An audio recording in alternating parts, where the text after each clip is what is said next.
நீ ஏன்டா தண்டம் கொழுப்பு எடுத்து போய் நீ ஏன்டா 10 லட்சம் கொடுத்து கேட்டா திருப்பி என்ன பண்ணுவ? அவன் கொழுப்பு எடுத்து போய் குடிச்சான்னு சொல்றப்ப நீ ஏன்டா கொழுப்பு எடுத்து போய் விற்க விட்ட, நீ ஏன்டா கொழுப்பு எடுத்து போய் அந்த காசை கொடுத்த, என் விட்டு காசை எடுத்து ஏன்டா கொழுப்பு எடுத்து போய் திருப்பி கேட்டா என்ன பதில் பண்ணு? ஒரு அமைச்சர் சொல்லக்கூடிய வார்த்தையாது. இப்போ எந்த ஒரு இடத்துலையும் சாராயம் விற்கிறப்ப அந்த உள்ளூர் கட்சிக்காரனுக்கு தெரியாமல் விற்க முடியுமா? கருப்பு, சிவப்பு, காவி எது ஒன்றா இருக்கட்டும். அப்போ அங்கே விற்க விட்டது யாரு? அங்கே கமிஷன் வாங்கினது யாரு? பலாயிரம் கோடி அங்கே டேர்ன் ஓவர் ஆயிருக்குன்றாங்க. யாருக்கு இந்த பணம்லாம் போய் சேர்ந்தது? மாண்புமிகு துணை முதல்வர் உதயநிதி அவர்களின் உயர்வுக்கு காரணம் கொள்கை பிடிப்பா செயல் திறனா? கொள்கை பிடிப்பு இல்லை, செயற்திறன் இல்லை, வாரிசுன்ற ஒரே ஒரு காரணம் தான். விவாதம் நடத்துவாங்களா அவங்க மனசாட்சிப்படி? என்ன கொள்கை பிடிப்பு? நேற்று வரைக்கும் நீங்கள் என்ன பேட்டி கொடுத்தீங்க? அப்பா அரசியல் இருக்குதால நானும் ஏன் அரசியலுக்கு வரணும்னு எதிர்பார்க்குறீங்க? எனக்கும் இந்த கட்சிகள் சம்மந்தம் இல்லை, நான் சினிமாவில் தான் இருப்பேன்னு சொல்லி பேட்டி கொடுத்த நபராச்சில் உதயநிதி. அப்போ அவருக்கு எப்படி உடனே வந்தது? வாரிசு என்ற அடிப்படையில் தான் உயர்ந்தால்னு தீர்ப்பு சொல்லத்தான் ஐயா சுபவீரபாண்டியனுக்கு நியாயம். சரி, எம்எல்ஏவா நீங்க எடுத்த உடனே எப்படி உடனே விளையாட்டுத்துறை மந்திரி? அது எந்த கொள்கையால கிடைச்சது? உழைப்பு என்ன உனக்கு உழைப்பு? 86 வயசுல உட்காந்துங்கிறாரு பெரியவர் துரைமுருகன். 60 வயசுக்கு மேல கட்சிக்குனே உழைச்சிக்கிட்டு இருக்கிறவரு துணை முதலமைச்சராக ஆக முடியல. அவருக்கு உழைப்பு இல்லையா? அப்ப தாத்தா கலைஞர் கூட அரசியல் பண்ணவர், ஒப்பன் கூட அரசியல் பண்ணவர், உதயநிதி ஸ்டாலின் கூட பொன்முடி ஒரு அரை நூற்றாண்டுகளுக்கு மேல அந்த கட்சியில உழைச்சிக்கிட்டு இருக்கிறாரு. துணை முதலமைச்சராக ஒரு தகுதி இல்லையா? அனைவருக்கும் வணக்கம். இன்னைக்கு நம்முடைய மரியாதைக்குரிய ஐயா ஏகலைவன் அவர்கள் நம்மளோட இணைஞ்சிருக்காங்க. அவர்கிட்ட கேட்டு நம்முடைய பதில்களை பெறுவதற்கு ஒரு 2-3 விஷயங்கள் இருக்குது. அதை நான் கேட்டு ஐயா கிட்டே நம்ம தெரிஞ்சுப்போம். ஐயா வணக்கம். ஐயா வணக்கம். உடனே விடி தமிழா பார்வையாளர்களுக்கு என்னுடைய வணக்கத்தை சொல்லிக்கிறேன். நன்றிங்க. வெல்வோம் 200 ஒரு பஞ்ச டைலாக் சொல்றேன், நல்லா இருக்குதா அப்படின்னு சொல்லுங்க. வெல்வோம் 200 படைப்போம் வரலாறு. நல்லா இருக்குதா? அதெல்லாம் நல்லா தான் இருக்கு. சரிங்க. என்னன்னா திமுக சார்பில் செயற்குழு கூட்டம் நடக்குது. அந்த கூட்டத்துல அவங்களுடைய முழக்கமாக அடுத்த 1.5 வருஷம் இதுதான், வெல்வோம் 200 படைப்போம் வரலாறு அப்படின்னு சொல்லிக்கிட்டே இருக்கணும். சொல்லிட்டு மட்டும் இல்ல, அதை சாதிக்கணும் அப்படிங்கிறது. இதுல ஐயா ஸ்டாலின் அவர்கள் சொன்னது ரொம்ப முக்கியமானது. திராவிட மாடலின் நாயகன், அதாவது நம்ம ஆட்சியை பொற்காலம்னு சொல்லணும். வரலாறு காலத்துல சோழர்கள் ஆட்சியை எப்படி பொற்காலம்னு சொல்றாங்களோ அது மாதிரி மக்களாட்சி மலர்ந்த பிறகு திமுக ஆட்சி காலம்தான் தமிழ்நாட்டின் பொற்காலம்னு சொல்லணும். தமிழ்நாட்டை வளர்த்தெடுத்தவங்க இந்த கருப்பு சிவப்பு காரங்கன்னு தான் சொல்லணும். நான் வேற அதுதான் போட்டிருக்கிறேன் அப்படின்னு சொல்லி ஐயா ஸ்டாலின் அவர்கள் சொல்லியிருக்காங்க. இதை பற்றி உங்களுடைய கருத்து என்ன? கடந்த தேர்தல் அப்ப ஒண்ணு உருட்டிக்கிட்டு வந்தாங்க, ஸ்டாலின் தான் வராது, விடியல் தர போறாருன்னு.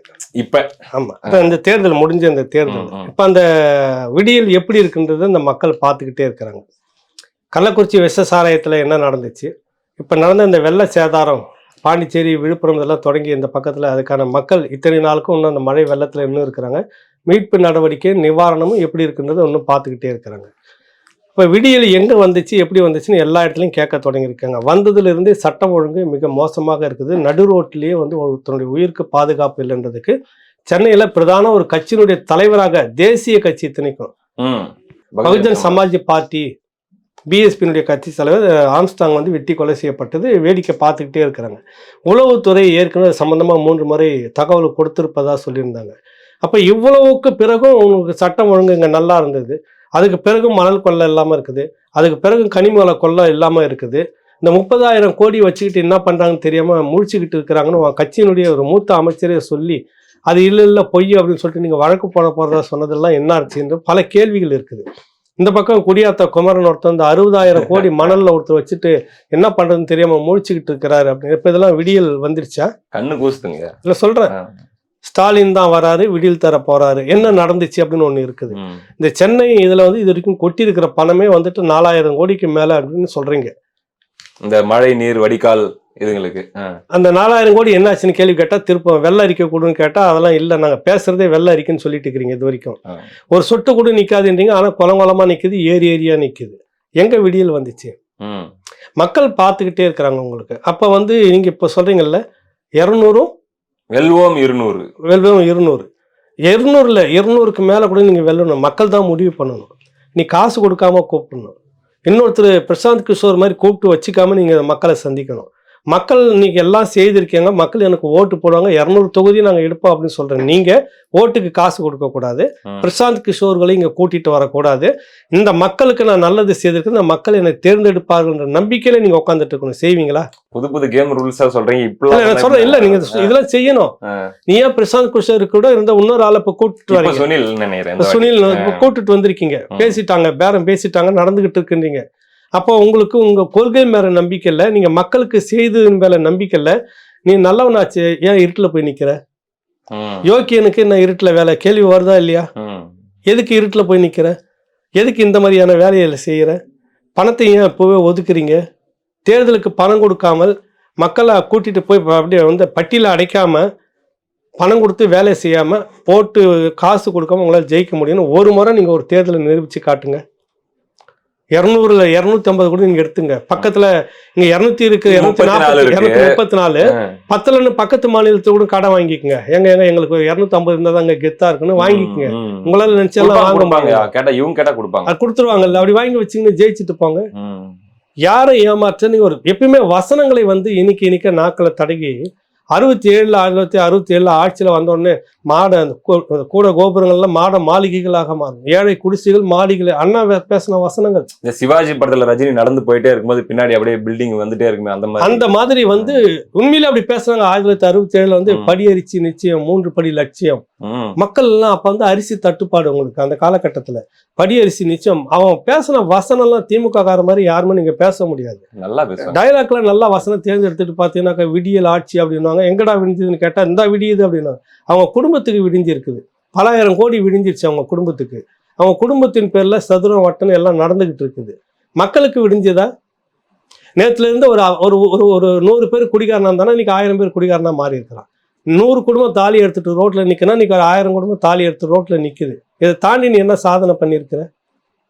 கேட்டா கல்வியை வளர்ச்சுன்னா நான் கடை வாங்கி நான் படிச்சு நான் மேல வந்திருக்கேன், நீ என்ன இலவசமா படிக்க வச்சுட்டு இருந்தியா? என்ன தைரியத்திலங்க 200ங்கிறாங்க. அதுதான் காசு கொடுத்து ஓட்டு வாங்கிடலாம். பிரசாந்த் கிஷோர் மாதிரி கூட்டு வந்து வச்சுக்கிட்டு இந்த பொய்ய கட்டவிழ்த்து விட போறோம்ல, டயலாக் புதுசா சொல்ல போறோம். திமுகவினர்ல அதிமுகவும் யோக்கியெல்லாம் கிடையாது, அவர்களும் புனிதர்லாம் ஒண்ணும் கிடையாது. அவங்க கொடுத்த அறிக்கையெல்லாம் பாத்தீங்கன்னாக்கா தமிழ்நாட்டில் இன்னைக்கு பாலாறும் தேனந்தாந்து ஓடிட்டு இருக்கும். நீங்களும் நானும் வேலை செய்யாம காலாட்டிக்கிட்டு அப்படியே பாட்டுல வந்து பாரதியார் பாடிட்டு போற மாதிரி ஒரு பாட்டு பாடிட்டே போயிட்டு இருக்கோம். இவங்க கொடுத்த வாக்குறுதியில அவ்வளவு நாடு நல்லா இருந்திருக்கும். எங்க இருந்து நீங்க இது வரைக்கும் என்ன செய்திருக்கீங்க? ஏன் இவ்வளவு இன்னல்கள் நீக்க வரைக்கும் இருந்துட்டு இருக்குது? ஏன் இவ்வளவு நெருக்கடிக்குள்ள இந்த மாதிரி இருந்துட்டு இருக்கணும்? ஆண்டுக்கு 2.5 லட்சம் இளைஞர்கள் வந்து படிச்சுட்டு வேலை இல்லாம வெளியில வராங்க. 2.5 லட்சம் பேர் ஆண்டுக்கு. எத்தனை லட்சம் பேருக்கு நீ வேலை கொடுத்துருக்குற? வெளி மாநிலத்திலிருந்து கிட்டத்தட்ட 1 கோடி பேருக்கு இன்னைக்கு தாண்டி நெருங்கிக்கிட்டு இருக்கிறதா சொல்றாங்க. வெளி மாநிலத்தவர் இங்க வந்து எல்லா துறைகளிலும் உள்ள நுழைஞ்சிக்கோ. நீங்க ஒரு ஹோட்டல்ல போங்க, பாத்ரூம்ல போங்க, அங்க உட்காந்துட்டு காசு வாங்குற வேலை கூட இன்னைக்கு எல்லாமே அங்கதான் உட்காந்துட்டு இருக்காங்க. எங்க இருக்குது இங்க இருக்கக்கூடிய படித்த இளைஞர்களுக்கு? அவர் தமிழன் கூட வேணாம், எந்த மொழியினரும் தமிழ்நாட்டில் இருக்கிற எல்லாருக்குமே எங்க இருக்குது வேலை நீங்க கொடுத்துருக்கீங்க? உலக நாடுகள் வியக்கும் உன்னத ஆட்சி எப்படி வியக்குது? அங்கிருந்து வந்து இங்க திராவிட மாடலை பார்த்து சாம்பிள்ஸ் எடுத்துட்டு போயிட்டு அவங்க நாட்டுல வந்து அதை நடைமுறைப்படுத்துறாங்க. நம்முடைய ஐயா தலைவர் ஸ்டாலின் அவர்கள் கரிஸ்மேட்டிக் லீடரா இருக்காரு. அதாவது மற்ற தலைவர்கள்லாம் பார்த்து பொறாமைப்படுகிற அளவுக்கு அல்லது ஈர்க்கப்படுற அளவுக்கு ஒரு ஈர்ப்புள்ள தலைவராக ஏதாவது ஒரு திட்டங்களை எடுத்துக்கிட்டாக்கா, அப்படி சொல்ல போனாக்கா நாம் தமிழர் கட்சியில கொண்டு வந்த கொள்கை வரைவு திட்டங்களை ஒரு 7-8 இது வரைக்கும் நடைமுறைப்படுத்திருக்கீங்க. அப்போ உலகத்துக்கே இவங்க தான் கொடுத்தாங்க, அந்த கொள்கை வரைவு திட்டம் தான் காப்பி அடிக்க கொடுத்துருக்காங்க. பசனம் பேசணும் நீங்க ஒத்துக்குவீங்களா? ஒத்துக்க மாட்டோம். நிறைய விஷயங்கள் வந்து ஐயா மணியரசன் பேசின விஷயங்கள் வந்து தமிழ் தேசிய தளத்தில் அவர் பேசின விஷயங்கள் அரசு நடைமுறைப்படுத்துறப்ப இவர் சொல்லித்தானே இது நடந்திருக்குதுன்னா நீங்க ஒத்துக்குவீங்களா? ஏதாவது ஒரு திட்டங்கள் ஒரு அரசு செய்தனாக்கா இங்க இருக்கிறத பார்த்து காப்பி அடிச்சாங்கன்னா இப்போ உன்னுடைய திராவிட மாடல் ஏன் தேசிய அளவில் போகல? ஏன் ஒரு திராவிட மாடல் இப்போ நடந்த காங்கிரஸ் கட்சி தேர்தல் பிரச்சாரத்தில் உங்களை எந்த இடத்துலையும் கூப்பிடலை? ஏன் கூப்பிடலை? எது தடுத்தது? நீங்க பேசின ஜனநாயகத்துக்கு இந்த சனாதானத்துக்கு எதிரான இந்த குரல்ன்றதுக்காக பயந்துகிட்டு நீங்க நிறுத்திட்டாங்க. துணிச்சலா நீங்க போய் பேசியிருக்கணும் இல்லை எல்லா மாநிலத்திலையும்? ஏன் பேசல? ஓட்டு அரசியல் தடுக்குதில்லை உங்களுக்கு. ஆக இவங்க எல்லாருமே என்னன்னா அந்த வசனம் நான் பேசினேன் 67 இருந்துட்டு படியரிசி நிச்சயம் 3 படி லட்சியம் வந்துட்டு உடனே எங்களால கொடுக்க முடியல. சும்மா கட்டி பெரம்பூர் 2-3 தொகுதியில மட்டும் கொடுத்தாங்க. அந்த காலத்துல ஒரு படி அரிசின்னு அளந்து போட்டாரு. அன்னை சத்தியவாணி முத்துவை வச்சு உடனே ஒரு படி அரிசியை அளந்து போட்டு திமுக ஆட்சிக்கு வந்து செய்தது அப்படின்னு சொல்லிட்டுன்னு. உங்க தந்தையார் இருந்த காலகட்டத்துல எல்லோருக்கும் 2 ஏக்கர்னு சொன்னீங்கல்ல, ஆமா உருட்டுனீங்கல்ல. ஆமா அது ஞாபகம் 2006 தேர்தல் வாக்குறுதி சொல்லி ஒரு முதலமைச்சர் அதுக்கு முன்னாடி ஒரு 3-4 முறை முதலமைச்சராக 3 முறை இருந்துட்டு 4வது முறையாக இருக்கிறப்ப அவரு இந்த வாக்குறுதியை கொடுக்கிறாரு. ஆட்சிக்கு வந்துட்ட உடனே தேடி தேடி பார்த்தோம், நிலம் எங்கும் இல்லை. ஒரு முன்னாள் முதலமைச்சருக்கு நிலம் இருக்குதா இல்லையா எனக்கு தெரிஞ்சிருக்க கூடாதா? இன்னைக்கு உங்களை சுத்தி இருக்கக்கூடிய தனியார் வர்த்தக நிறுவனங்கள், நில விற்பனை நிறுவனங்கள் காசு கொடுத்து வாங்கிட்டு இருக்கிற பல ஆயிரம் ஏக்கர், அந்த மாதிரி உங்களால காசு கொடுத்து வாங்கி அந்த மக்களுக்கு வாக்குறுதி கொடுத்துன்னு 2 ஏக்கர் கொடுத்துருக்க முடிஞ்சதா இல்லையா? கொடுத்துருக்கணுமா இல்லையா? புரியுது. அப்புறம் இல்லைன்னு சொல்லிட்டு போனீங்க. இதுதான் உங்க லட்சணம். வாக்குறுதி கொடுப்பீங்க, வந்தவொடனே நீட்டுக்கு எதிராக முதல் கையெழுத்து கோட்டையில போனவொடனே போடுவோன்னு சொன்னீங்களா இல்லையா? அப்புறம் உட்காந்துக்கிட்டு அது எங்க கிட்ட இல்ல, டெல்லியில இருக்கு, நாங்க கடிதம் எழுதுறோம், இன்ன வரைக்கும் கடிதம் எழுதிட்டு இருக்கீங்கல்ல. மக்களை ஏமாற்றிக்கிட்டு இருக்கிறீங்க, திரும்ப ஏய்த்து பிழைச்சிட்டு இருக்கிறீங்க. நல்லா வசனம் பேசுறீங்கன்னு சொல்ல வரேன். அண்ணா காலத்துல இருந்து இன்ன வரைக்கும் இருந்துட்டு இருக்கு. 2 ஏக்கர் என்ன ஆச்சுன்னு இன்ன வரைக்கும் கேட்டுப்பாரு. நிலம் இல்லை எங்க கிட்ட. அப்புறம் எப்படி உங்களை சுத்தி இருக்கிறவங்க மட்டும் நிலம் வாங்கி வித்துக்கிட்டு இருக்கிறான்? ஏன் நீ அரசு காசு கொடுத்து வாங்கி 2 ஏக்கர் கொடுங்க, மக்களுக்கு கொடுங்க, நிலம் இல்லாத விவசாயி கொடுங்க, விவசாயம் பண்ணட்டும். எத்தனை லட்சம் பேரை நீங்க இது வரைக்கும் வேலையில வச்சுட்டு இருக்கிறீங்க? ஒரு 1000 பேருக்கு வேலை கொடுக்கறதுக்கு ஒரு நிறுவனத்தை கூட்டினாரா, வந்துட்டு 10,000 கோடிக்கு உண்டான கனிம வளத்தை சுரண்டி கொள்ளடிச்சு, நீரை கொள்ளடிச்சு, நம்ம நாட்டுடைய மின்சாரத்தை கொள்ளடிச்சு, ஓசில எல்லாம் முடிச்சுட்டு பெரும் பண முதலோட இடத்த விட்டு போயிடுவோம். அந்த மண் விவசாயத்துக்கு இல்லாமல் குடிநீருக்கு இல்லாமல் கிடக்கும். கமிஷன் உங்களுக்கு வந்தது அப்படித்தானே வந்து உங்க வேலை வாய்ப்பு உத்தரவாதத்துக்கு. தற்சார்பு பொருளாதாரத்தை எடுங்க. நீங்க வாங்குற பணத்தை, கடன் வாங்குற பணம் 10 லட்சம் கோடி எட்டிக்கிட்டு இருக்குது. ஒரு மாவட்டத்துக்கு ஒரு தொழிற்சாலை பெரிய அளவில் ஒரு கூட்டு பண்ணை முறையில் தொழிற்சாலையை தற்சார்பு தொழிற்சாலையை உருவாக்கினா ஒரு மாவட்டத்துக்கு 2000 இளைஞர்களுக்கு நீங்க வேலை கொடுக்க முடியும். பணம் உன் கையில வந்துருச்சு, பொருள் உற்பத்திக்கு இன்வெஸ்ட்மெண்ட் இருக்குது, லாபம் வந்துகிட்டு இருக்கும். லாபம் மாநில அரசுக்கு பெரிய வருமானத்தை கொடுக்கும். 2000 குடும்பத்துக்கும் வேலை கிடைச்சிருக்குதா இல்லையா? இன்ன வரைக்கும் செய்யலை. எவனே ஒருத்தன் வரான், அவன் 500 பேருக்கு வேலை கொடுக்குறான்னு எல்லாத்தையும் வாரி அங்கே கொடுத்துட்டு நிற்கிற தனி ஒரு மனிதன் செய்யும் போது ஏன் ஒரு அரசு இயந்திரம் செய்ய முடியாது? இவ்வளவு அரசு இயந்திரம் எதுக்கு வச்சுக்கிட்டு இருக்கிறீங்க? தனியார் ஒருத்தன் வந்து பாலம் கட்டிட்டு அவன் கமிஷன் அடிச்சுட்டு போகும்போது ஏன் அரசு துறை, பொறியியல் துறை இருக்குது இல்லை, பொதுப்பணித்துறை இருக்குது, உன் துறையில நான் உட்காந்து காலை ஆட்டிக்கிட்டு கமிஷன் வாங்குறதுக்கு தான் இருக்குதா? நாங்க ஒரு பாலம் கட்டினோம் 16 கோடி அடிச்சுக்கிட்டு போயிடுச்சுல. யார் வாயில போட்டுக்கிட்டது? கேட்டால் ஒரு அளவுக்கு மேல தண்ணி வந்துருச்சு, அதனால அடிச்சுக்கிட்டு போச்சு. அளவுக்கு மேல தண்ணி வந்துருச்சு, சாத்தனூர் டேம் உடஞ்சிருச்சுன்னு காமராஜர் பிள்ளை கட்டின அத்தனை அணைகளும் இன்னும் நிக்குது. எப்படி நிக்குது? பொறுப்பற்ற ஒரு அரசாங்கமாக இருந்தது. எதுக்கு எடுத்தாலும் கமிஷன். சமீபத்தில் ஒரு வீடியோவை பார்த்தேன்.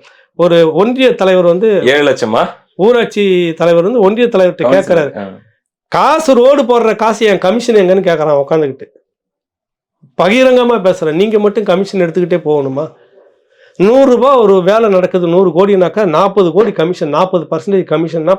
60 கோடியில இவன் மாதிரி பிரிச்சுக்கிற சண்டை. என்ன ரோடு எங்க இருக்கும் உனக்கு?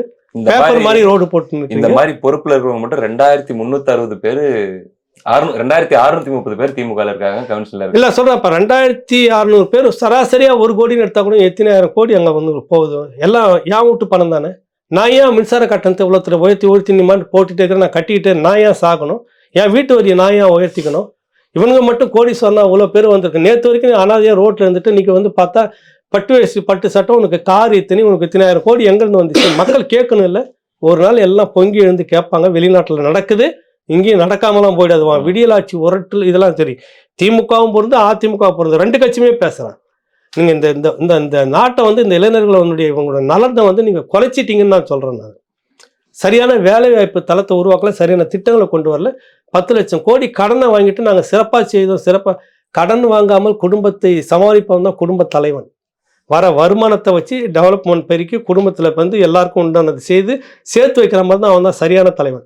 நாடு ஊர் முழுக்க கடனை வாங்கிட்டு கடனை அடக்க முடியாமல் முக்கடு போட்டு சுற்றுறவன் பேருக்கு தந்தை கிடையாது. புரியுதில்ல?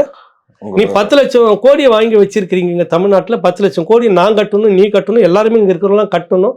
அப்புறம் வந்து நாங்கள் இதை செய்தோம், நாங்கள் ஒப்பமுட்டு காசையை கொண்டு போட்டு செய்திங்க. இங்க ராஜராஜ சோழனுடைய ஆட்சியை தாண்டிய பொற்காலம் சொல்லுவாங்க. நீ போய் மக்கள்கிட்ட ஓட்டுக்கு எடுப்போம். பொற்காலம் தானே, போங்க. கடலூர்ல தொடங்கி அப்படியே நேரம் விழுப்புரம் வரைக்கும் திருவண்ணாமலை வரைக்கும் அந்த புயல் வீசிட்டு போச்சுல. சோழர் பரம்பரை நாங்க வந்திருக்கணும், போய் நில்ல, எதை எடுத்து உங்களை வீசுறாங்கன்னு பாப்போமே. ரைட்டு, வீசுனாங்கல்ல, யார் மேல? சேர்ல அடிச்சாங்கல்ல. மக்களோட கோபம் தானே அது. சேத்த வாரி அடிச்சிருக்கான், நாளைக்கு எதை எடுத்து அடிப்பான்னு தெரியும். மக்கள் கோபம் தானே அதெல்லாம். அப்ப நான் இதெல்லாம் செய்து அங்க பாலாறு ஓடுது, தேனாறு ஓடுது, எதை வச்சு நீங்க ஏமாத்திட்டு இருக்கீங்க? வசனம் பேசி அதிகாரத்துக்கு வந்துடலான்னு கனவு காணாதீங்கன்னு சொல்ல வரேன். அடுத்ததாக ஒரு அமைச்சர் இல்ல, திமுகவின் அமைப்பு செயலாளர் அவர் பேசினாலே எதையாச்சும் ஒண்ணு கிளப்பி விட்டு போயிடுவாரு. அவர் சொன்ன ஒரு கருத்து, கொழுப்பெடுத்து கள்ளச்சாராயம் குடிச்சு சேர்த்தவனுக்கு நாங்க 10 லட்சம் ரூபாய் தண்டாள வேண்டியதா இருக்குது இப்படி சொல்லியிருக்காரு. அதை பற்றி தங்களுடைய நீ ஏன்டா தண்டம் கொழுப்பெடுத்து போய் நீ ஏன்டா 10 லட்சம் கொடுத்து கேட்டா திருப்பி என்ன பண்ணுவ? அவன் கொழுப்பு எடுத்து போய் குடிச்சான்னு சொல்றப்ப நீ ஏன்டா கொழுப்பு எடுத்து போய் விற்க விட்ட, நீ ஏன்டா கொழுப்பு எடுத்து போய் அந்த காசை கொடுத்த, ஏன் விட்டு காசை எடுத்து ஏன்டா கொழுப்பு எடுத்து போய் திருப்பி கேட்டா என்ன பதில் பண்ணுவீங்க? ஒரு அமைச்சர் சொல்லக்கூடிய வார்த்தை அது இல்ல. அது வந்து கொழுப்பு எடுத்து குடிச்சான், கொழுப்படுத்து போய் உன் காவல்துறை என்ன பண்ணுது, கொழுப்படுத்து போய் உன் கட்சி நிர்வாகம் தான் வேடிக்கை பார்த்துக்கிட்டு இருந்தது. அது எங்கேயோ போய் ஒரு காட்டுக்குள்ள வச்சு விக்கலையே. காவல் நிலையத்துல இருந்து பக்கத்துல அங்க இருக்கக்கூடிய உங்களுக்கு கட்சி நிர்வாகிகளே தடுத்தா போதுமே, எங்க ஆட்சிக்கு கெட்ட பேர் வரும். கள்ளச்சாராயம் விற்காத முடியுமா? முடியாத. எந்த ஒரு இடத்துலயும் சாராயம் விற்கிறப்ப அந்த உள்ளூர் கட்சிக்காரனுக்கு தெரியாம விற்க முடியுமா? அது எந்த கட்சிக்காரனா இருந்தாலும் சரி, கருப்பு சிவப்பு காவி எது ஒன்னா இருக்கட்டும், நான் பொதுவாகவே சொல்றேன், விற்க முடியுமா? என்னுடைய அரசு நடந்துகிட்டு இருக்கு, என் கட்சி அரசு நடந்திருக்கு, அவன் சாராயம் விற்கிறான், அது எனக்கு இடுக்கு அப்படின்னு காவல் நிலையத்துல சொல்லி அழுத்தம் கொடுத்து நடவடிக்கை எடுக்க முடியுமா? முடியாதா? கண்டிப்பா முடியும். எல்லா காவல் நிலையத்திலும் நீங்க தானே கட்சிக்காரங்க தானே அதிகாரம் பண்ணிட்டு இருக்கிறீங்க. அப்ப அங்க விற்க விட்டது யாரு? அங்க கமிஷன் வாங்கினது யாரு? பலாயிரம் கோடி அங்க டேர்ன் ஓவர் ஆயிருக்குன்றான். அந்த பக்கத்துல வந்து சாராயம் காய்ச்சி வித்து மலையிலேருந்து கொண்டு வந்து கல்வராயன் மலையில இதே தொழிலா ஓடி இருக்கு. யாருக்கு இந்த பணம் எல்லாம் போய் சேர்ந்தது? வித்தவன் பார்த்தா குடிசையிலே தான் இருந்துட்டு இருக்கான். சாதாரண ஒடுக்கப்பட்ட மக்களா தான் இருந்துட்டு இருக்கிறாங்க. அவன் மட்டும் வழக்கு வாங்கிட்டு உள்ள போயிட்டு வந்திருக்கிறான். அப்ப அந்த பணம் எல்லாம் எங்க போயிருக்கும்? அதுக்குதான் சிபிஐ விசாரணை. இன்னைக்கு வந்து உயர்நீதிமன்றத்துல வந்துச்சு சிபிஐ விசாரணை. உயர்நீதிமன்றம் இல்லை இந்த வழக்கு சரியா நடக்கல, உண்மை குற்றவாளிகள்லாம் ஒண்ணு வெளியில இருக்கிற மாதிரி தோணுது, சந்தேகம் வந்தது, சிபிஐ விசாரணை. நீங்க இதுக்கு போறீங்க உச்ச நீதிமன்றத்துக்கு. இந்த மாநிலத்துக்கு எத்தனையோ உரிமைகள் இன்னும் வர வேண்டியது இருக்குது. ஒரு முறை கூட உச்ச நீதிமன்றத்துல போய் இவ்வளவு விடாப்பிடியா வந்து வாதாடல. நீங்க கர்நாடகால தண்ணி பிரச்சனைக்கு இருக்குது, முல்லை பெரியார் கேரளா தண்ணி பிரச்சனை இருக்குது, மாநில எல்லை பிரச்சனை இருக்குது. இதுக்கு இவ்வளவு வேகமா நீ ஓடல. அது எவனா எப்படின்னா போகட்டும், எனக்கு என் கட்சி பிரச்சனை தானே ஓடி நிக்கிறல்ல. சுப்ரீம் கோர்ட்டு பொலியான கண்ணத்து மேலேயே போட்டு சிபிஐ விசாரணை தானே அவனுக்கு சரியா இருக்குன்னு போட்டுருச்சா இல்லையா? அப்ப வந்துருச்சா இல்லையா? 2 நாளைக்கு முன்னாடி. அப்ப அந்த கொழுப்பு எடுத்து காசு நீங்க ஏன் கொடுத்தீங்க? யாரு விட்டு காசு திருப்பி வருதா இல்ல? டெல்லியை பார்த்து உதயநிதி கேட்டார்ல, உங்க ஒப்ப முட்டு காசான்னு கேட்டார்ல உதயநிதி. இப்ப நம்ம பார்த்து மக்கள் கேட்கறோம். இப்ப இந்த வெள்ள சேதாரத்துல வந்து திடீர்னு ஒரே நாள்ல வந்துட்டு அவன் வீட்டை சுத்தி மழை வெள்ளம், ஆடு மாடு இல்லை, செத்து போச்சு, அடிச்சுக்கிட்டு போயிடுச்சு. நேற்று வரைக்கும் ஓரளவுக்கு செல்வாக்கா இருந்தோம், இன்னைக்கு நான் நடு ரோட்டில் நிற்கிறேன். நீ வர ஏதோ பெரிய பண்ணை ஆதிக்க மாதிரி வாரி தூக்கி போடுற, அந்த அரிசியை எடுத்து நான் வாங்கி பொங்கி சாப்பிட்டுட்டு இருக்கிறேன். எனக்கு எந்த நிவாரணமும் இல்லை. இவனுக்கு கொடுக்க வேண்டியதானே 10 லட்சம் ரூபாய். செத்து போயிருக்காங்கல்ல, எத்தனை லட்சம் கொடுத்தீங்க செத்தவங்க குடும்பத்துக்கு? வெள்ளத்துல செத்தவங்க குடும்பத்துக்கு கண்டிப்பா 10 லட்சம் தரல. இல்லையா?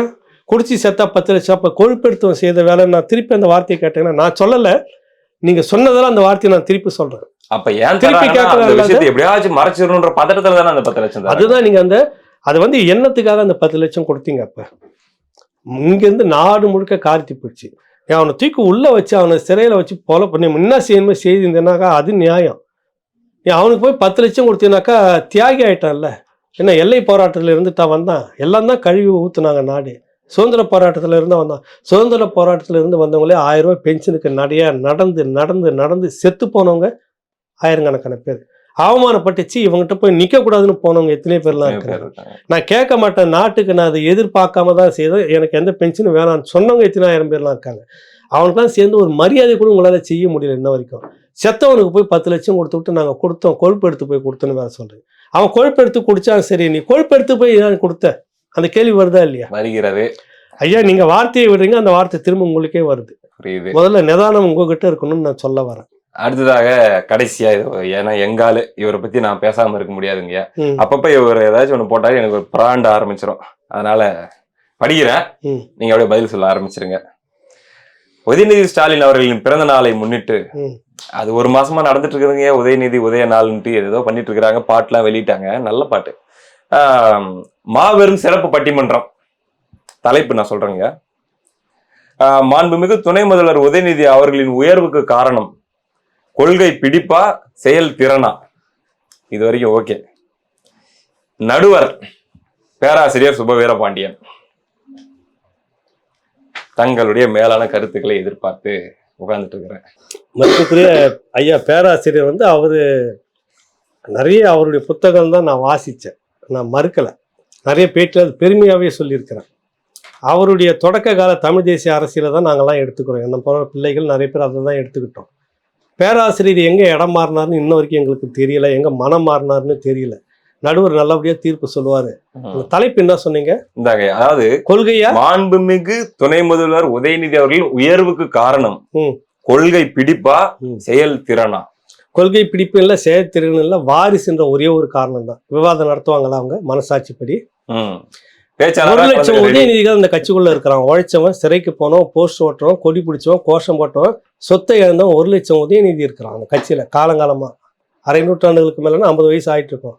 25, 30, 40 வயசுக்கு மேல ஒரு 40 வயசு ஆகுதுன்னு நினைக்கிறேன் அந்த தம்பிக்கு. 46 வயசு ஆகுது. இருக்கட்டும், அவங்க அப்பா 70 வயசு வரைக்கும் இளைஞர் பொறுப்பில் தான் இருந்தாரு, 65 வருஷம் வரைக்கும். அதெல்லாம் இருக்கட்டும், ஒன்றும் இருந்துக்கோ, அது ஒன்றும் பிரச்சனை இல்லை. கொள்கை பிடிப்பு என்ன கொள்கை பிடிப்பு? நேற்று வரைக்கும் நீங்க என்ன பேட்டி கொடுத்தீங்க? சினிமாவில் நான் எங்கள் அப்பா அரசியல் இருக்கிறதால வந்து நான் சினிமாவில் நான் அரசியலுக்கு வரணும், அதே சொல்லத்தில்லை. வளரி அப்பா சினிமாவில் இருப்பதால் அப்பா அரசியல் இருக்கிறதால நானும் ஏன் அரசியலுக்கு வரணும்னு எதிர்பார்க்குறீங்க? நான் எனக்கு திரைத்துறை தான். பேட்டி கொடுத்தீங்களா? எனக்கு இன்ட்ரெஸ்ட் இல்லை அப்படின்னு வெளிப்படையாக சொன்னீங்கல்ல. திடீர்னு எப்படி உள்ள வந்தாரு? வந்ததே உங்களுக்கு மொத்தம் 3 வருஷம் தான். இந்த 3 வருஷத்துல உனக்கு உடனே MP சீட் எப்படி, உடனே MLA சீட் எப்படி கிடைச்சது? எத்தனை உதயநிதி கட்சிக்குள்ள இருக்கிறான் அவன் கட்சிக்குள்ள? அவெல்லாம் உழைக்கலையா?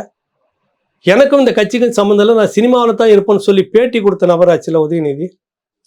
அப்ப அவருக்கு எப்படி உடனே வந்தது? வாரிசு என்ற அடிப்படையில் தான் உயர்ந்தால்னு தீர்ப்பு சொல்றதா ஐயா சுபவீரபாண்டியனுக்கு நியாயம். சரி விடுங்க, அதை விட்டுட்டு நீங்க அடுத்தது கொள்கைன்னு சொன்ன வரீங்க. இது வரைக்கும் வந்ததுல போன பிரச்சார தேர்தல் இருந்து இந்த பிரச்சார தேர்தல் வரைக்கும் அண்ணாவை போல நான் மற்றவங்கள போல எங்களுடைய கொள்கை இதுதான் இது வரைக்கும் எதனா ஒரு நீட்டா ஒரு உரையை நீங்க கொடுத்துருக்கீங்களா? செங்கலை தூக்கி தூக்கி காமிச்சிட்டே வந்திருக்கீங்க. அப்புறம் ஒரு தேர்தலில் முட்டையை தூக்கி காமிச்சிட்டு போனீங்க. நீட்டுக்கு முட்டை எழுதாதுமே மத்திய அரசு கிண்டல் பண்றேன். நீங்க இதை தாண்டி எங்கேயாவது உருப்படியா நீ பேசுனது பேட்டி கொடுத்ததுன்னு ஒண்ணு இருக்குதா?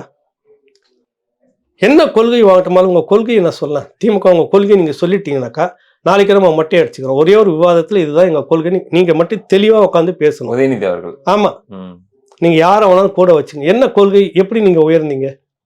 சரி, MLA ஆனீங்க, எடுத்த உடனே எப்படி உடனே விளையாட்டுத்துறை மந்திரி? அது எந்த கொள்கை இதால கிடைச்சது? உழைப்பு என்ன உனக்கு உழைப்பு?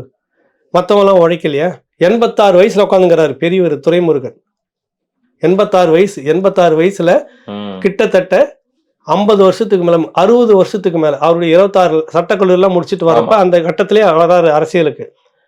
60 வயசுக்கு மேல கட்சிக்குனே உழைச்சிக்கிட்டு இருக்கிற ஒரு துணை முதலமைச்சராக ஆக முடியல. அவருக்கு உழைப்பு இல்லையா? அப்ப கொள்கை பிடிப்பு இல்ல. கட்சியில உங்க தாத்தா கூட அரசியல் பண்ணவர், தாத்தா கலைஞர் கூட அரசியல் பண்ணவர், உங்க ஒப்பன் கூட அரசியல் பண்ணவர், உதயநிதி ஸ்டாலின் கூட. என்ன அவருக்கு தகுதி இல்லையா? பொன்முடி ஒரு அரை நூற்றாண்டுகளுக்கு மேல அந்த கட்சியில உழைச்சிக்கிட்டு இருக்கிறாரு. துணை முதலமைச்சராக ஒரு தகுதி இல்லையா? அந்த கட்சியில வேலு அதிமுகல இருந்து ஓடி வந்தவங்க தான் எல்லாருமே. இருந்தாலும் ஒரு விசுவாசமா உழைக்கிறாங்க, கட்சிக்குன்னு உழைக்கிறாங்க, கஷ்டப்படுறாங்க, பகலாக சுத்தி இருக்கிறாங்க. சுத்தி கட்டமைச்சு வச்சிருந்த இடம் தான் அந்த இடம். நீ உட்கார்ந்துட்டு இருக்கிற. அவங்க யாருக்குமே அந்த தகுதி ஒரு இருக்கட்டும், போயிடும், ஒரு வருஷம் இருக்கட்டும் துணை முதலமைச்சர். அவங்களுக்கு அந்த கொள்கை பிடிப்பு இருக்கிற அளவுக்கு இல்லைங்க. கொள்கை பிடிப்பு இல்லாத இத்தனை பேரும் உட்காந்துட்டு தான் அந்த கட்சி இவ்வளவு நாளா தக்க வச்சுட்டு இருந்தாங்க. அவர்கள் அளவுக்கு இல்ல துரைமுருகன் அவர்களுக்கு. அதான் அது சொன்னாக்கா அவங்க எல்லாம் உட்காந்துக்கிட்டு மானங்கட்டு உட்காந்துக்கிட்டு உதயநிதி என்ன உதயநிதி எங்களுக்கு இன்ப நிதியும் நான் முதலமைச்சரை பார்த்து நான் செத்துட்டு போகணும். நீ செத்து தொலைஞ்சு அது வேற விஷயம். அது வேற விஷயம். இங்க யார் முதலமைச்சரா வரணுன்றத மக்கள் முடிவு பண்ணணும். தொடர்ச்சியாக நீங்க அதிகாரத்தை கையில வச்சுக்கிட்டு அந்த அதிகாரத்தை பேசிட்டு போகலாம், கட்சிக்குள்ள செய்துட்டு போகலாம். மக்கள் கிட்ட எடுப்பணும். நீ இருக்கணுமா இல்லையான்னு மக்கள் தான் முடிவு பண்ணுவாங்க. துணை முதலமைச்சராக நான் நிற்கிறேன், வாக்கு போடுங்க. ஓட்டு போட்டு உன்னை செலக்ட் பண்ணி அனுப்பிச்சாங்களா? இல்லையே. ஒரு MLA-வை தான் அனுப்பிச்சாங்க. ஒண்ணு 234 சட்டமன்ற உறுப்பினர்ல ஒருத்தர் தான் நீங்க உதயநிதி. உனக்கு மட்டும் எப்படி எடுத்தோடனே நேரா விளையாட்டுத்துறை அமைச்சர், அப்புறம் ஒருத்தோடனே ஆயிடுச்சு, வந்துட்டு உடனே இப்போ 1.5 வருஷம் 2 வருஷம் ஆச்சு, திரும்ப வந்தோடனே துணை முதலமைச்சர் பதவி. அப்போ இவ்வளோ சீனியர் இருக்கிறாங்க அந்த கட்சியில். பொன்முடி எனக்கு தெரிஞ்சு முதல் சீனியர் துரைமுருகன், 2வது பொன்முடி. இன்னும் நிறைய சீனியர்லாம் இருக்கிறாங்க. நேரு இருக்கிறாரு. எவ்வளோ உங்களுக்கு முன்னாடி நிறைய விஷயங்கள்லாம் பட்டவங்க இருக்கிறாங்க. உன் கட்சியில் ஜெயிலுக்கு போன எத்தனையோ பேர்லாம் இருக்காங்க. கட்சியினுடைய அடிப்படை தலைவர்கள் இருக்கிறாங்களா, 50 தலைவர்கள்னு சொல்றாங்களே. சத்தியவாணி முத்துடைய வாரிசு எங்கே போச்சு? உங்க அப்பா இருக்கிறார்ல, தாத்தா கலைஞர் இருக்கிறாரு, அவரே அந்த 5 தலைவர்களா அவர் ஒருத்தர் கிடையவே கிடையாது. அதுக்கும் கீழே தான் இருந்தாரு. 18வது இடத்துல இருந்தார் கருணாநிதி. புரியுதுல்ல? அந்த 50 தலைவர்கள்ல எந்த வாரிசு நீ கட்சிக்குள்ள இந்த மாதிரி வளர்ந்து வந்திருக்கு சொல்லு? கொள்கையால வளர்ந்தாரா அவரு?